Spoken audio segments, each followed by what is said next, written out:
This is the Modern Language Association Conference in Philadelphia. I'm Elise Levine, Academic Marketing Director, Bloomsbury Academic and Professional. We were given exhibit space at 2 Macmillan divisions at MLA at no charge. We had the Arden Shakespeare at the Bedford booth, and here you see in the front lead table. They allowed us to put display copies and our catalog very prominently featured, plus our conference order form. We also had copies of the Arden Shakespeare in the main display right next to the Bedford editions. The MLA professors come from such a wide variety of disciplines, even within English literature and popular culture, that the Shakespeare bandwidth is really quite small in comparison. So a booth situation like this is a great opportunity for me to hand sell and to let people know about new product lines like the new Arden Early Modern Drama series. For the professors who come to MLA, they all certainly know which edition of the Shakespeare plays they prefer and use in the classroom. So in that sense, this is not at all a selling opportunity for the Arden Shakespeare. It's more of an opportunity to reconnect with Arden customers, to be seen, and to some degree to do some field research to see where we are, to take the temperature of the customer. This is the other Macmillan division, which allowed us display privileges at MLA. This is the Palgrave booth, where we had Bloomsbury academic titles, plus our catalog and our order form, which you'll see in a moment. It was very interesting to see the contrast between the Bedford and Palgrave display. As you can see, Palgrave took an enormous number of titles. Most of them were spine out in the booth. And they had more of a traditional passive approach to exhibiting, in that if the professor had a question, they would come to the Palgrave booth attendant and get their question answered. The Bedford booth, by contrast, was much more proactive in viewing every professor as a potential sales lead and getting their contact information. Here you see the Bloomsbury academic titles on display. You'll notice that our titles are face out in the display. I think the most prominent marketing feature for Palgrave has to be these multi-category product flyers that they have out. Here you see our product list in English literature and media, and behind that is our catalog. But the front table of the Palgrave exhibit had stacks and stacks of these multicolored flyers and product lists, and that was their lead marketing strategy. I'm not sure exactly what the books are on the front table, whether they're front list or lead titles. And here you see a very rare sight indeed. This is a print literature backlist catalog. Exhibit traffic was very mixed. When there were bursts of activity, 4 of us in the Bedford booth could just about keep up with the number of inquiries, and that was followed by hours of very light traffic, as you see in this brief clip, where there were just not many professors around. MLA is really dominated by the university presses.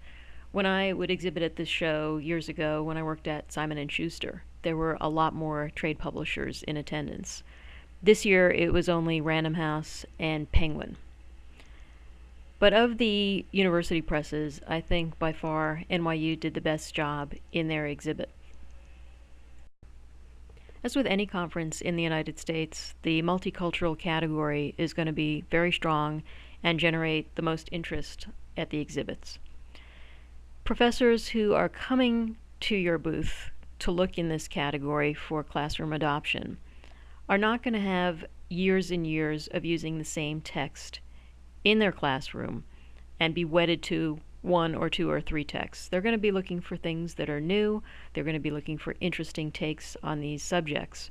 And so for a press like NYU, this exhibit is absolutely a real selling opportunity to position your company as being strong in the category, and then to do hand selling on the individual titles.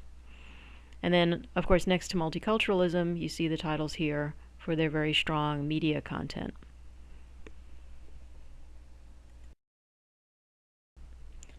And moving from an effective exhibit to the other end of the spectrum, one that I think is really ineffective, this is one of the combined publisher book exhibit companies. And any professor coming into this booth and making an inquiry about any title would be directed either to the publisher catalog or to sign up for an e-newsletter. There's my former employer, Simon & Schuster.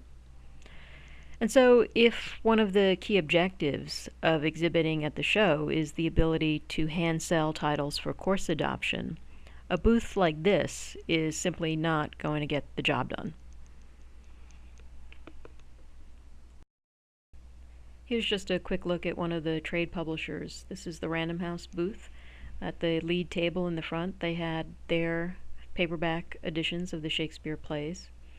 They happened to be right next to the Bedford booth, and I did not see much interest in either their Shakespeare editions or their paperback editions of the classics.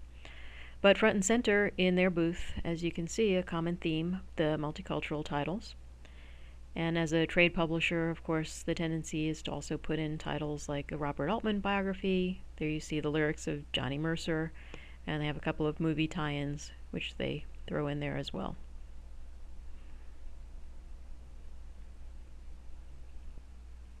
Circling back now to some of our more direct competitors, this is the Oxford booth. One thing that pops up so often at the exhibits is a professor will come to the booth because they will remember a fragment of something, of a special collection. And here at Oxford you'll see the Mark Twain Centennial multi-volume editions. And that's something that is so easy to remember. It sort of takes ownership of a category and makes it easy to market, to get a handle on it, and for people to think of it as substantial enough to note and to remember and to pass along.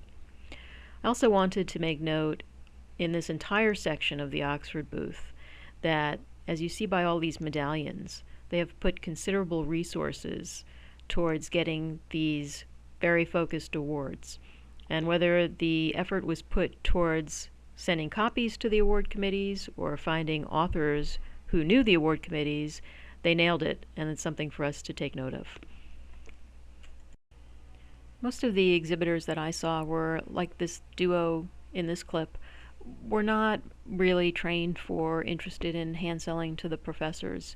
They were chatting with each other or they were reading books, and I think that was a really big problem for the exhibits as a whole, but also obviously for the individual companies that were there. Every publisher had a different strategy about giveaways and exam copies. Hopkins advertised and gave away just one title on site as an exam copy. Other people were taking names and mailing exam copies. Some people were selling. And still in other booths you could just walk up to the display and take whatever you wanted. You didn't even have to record your name or verify that in fact you are a professor. If I had to say there was one trend, I would lean towards most people probably did not want to carry books home from the conference, and so mailing them I think just makes the most sense.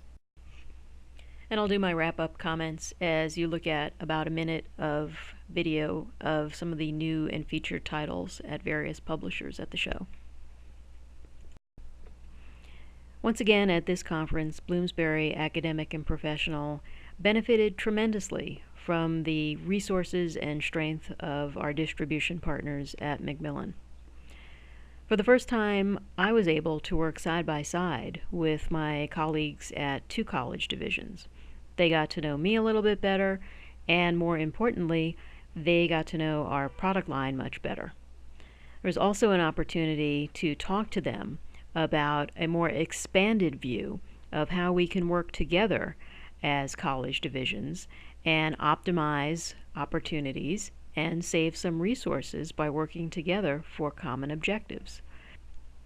By utilizing Macmillan's existing exhibit space, Bloomsbury will get every advantage of being at the conference and having display copies at a well-trafficked booth, but we will be able to redirect our limited resources towards efforts that will have a much greater return on investment with our course adoptions and our library buys.